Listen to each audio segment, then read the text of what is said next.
Stennard is a community on the brink of collapse. Famine, coupled with corrupt leadership, has left it struggling to survive. Stennard is an isolated town.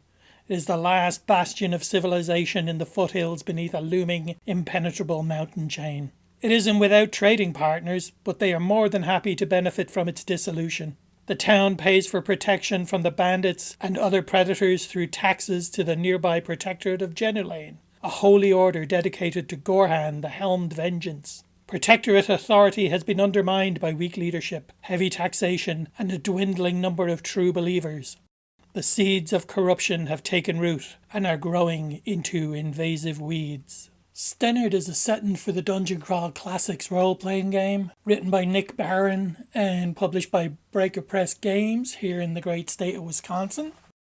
Whereas core DCC tends towards Appendix N and what many call gonzo roleplay, Stennard offers your players a low-magic, grim-dark world which somehow manages to be even more dangerous to your player character's hit points than the core game. The setting comes in an ever-expanding series of zines and pamphlets, although there are also 2 full-size softcover adventures. The main setting is covered in the Stennard Courier Volume 1, I believe Volume 2 is on the way, and it covers the town of Stennard itself, describes the town and its surrounding regions, its major buildings, the belief systems and religions of the people of Stennard, and populates it with enough NPCs to make the village seem like a living, breathing place, without overwhelming you with too many of them. There's plenty of meat on the bones, but still enough bare bones that you can flesh it out any way you want and make the setting your own. A couple of small pamphlets and another zine round out the basic setting. Around the Common Fire offers tables of flavourful NPCs that you can hire to boost your party's ranks. How flavourful? Well, I had a party hire a doctor whose cures were often deadlier than the ailments he was attempting to cure. Outlying farms lets you generate exactly what the title suggests and populates those farms with believable NPCs.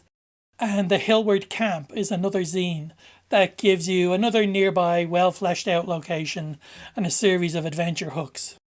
And when I say small pamphlets, don't let that fool you. Barron manages to pack those with maps, tables and lots of useful information that inspires yet doesn't overwhelm. A Stennard zine usually runs about 40 pages, while the pamphlets are 6-page folds.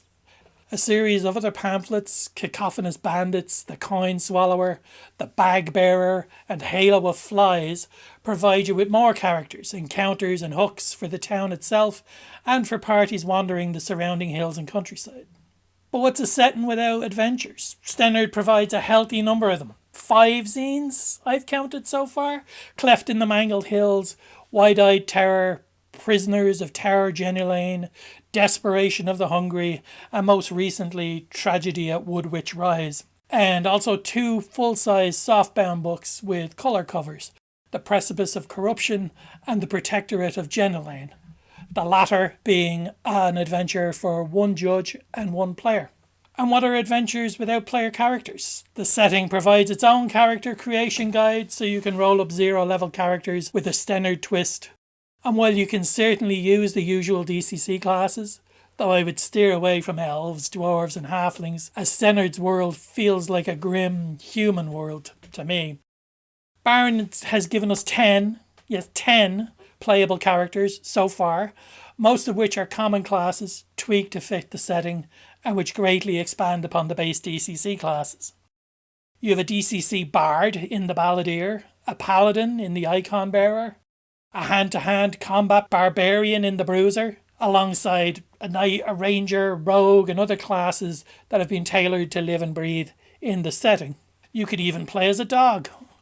I played a session recently in which the only survivor of our failed adventure was the dog, and it was one of the most genuinely moving ends to a role-playing session that I've ever experienced. Failure in Stennard doesn't lead to zany table effects on your characters. Failure in Stennard leads to terrible table effects on your characters. Did I mention you can also play as a goat? You can play as a goat. While you can of course play as a wizard or cleric in the world of Stennard, the NPCs of this world view magic with either fear or hatred, so you have to be very careful how you wield it, lest you bring you and your party on the wrong side of the law or belief systems. This reminds me a lot of how magic is viewed by non-magic users in the Ars Magica RPG, and is one of my favourite things about that particular system. But Stennard provides its own magic user class in the form of the Elementalist, basically a DCC druid class, which again fits the rural agrarian setting. And there's an entire zine devoted to the debased god Herlizect and spells and tables for the evil clerics that serve him. There are also rules for insidious luck, famine, food taint, and encumbrance, because of course there are. Stennard is a bleak, brutal and uncompromising world, evocatively written and beautifully illustrated. Baron is constantly updating older material and releasing new work, so the whole thing just feels like a living, breathing entity. I sometimes think I'd like to see it all combined into a single hardcover volume, but the zines and pamphlets are so damn handy to use on the fly, and they're almost preferable to a book, I think. Plus, Nick Barron produces like a machine, so I'd imagine any hardcover book will be out of date between the final layout and the actual printing. So that's it.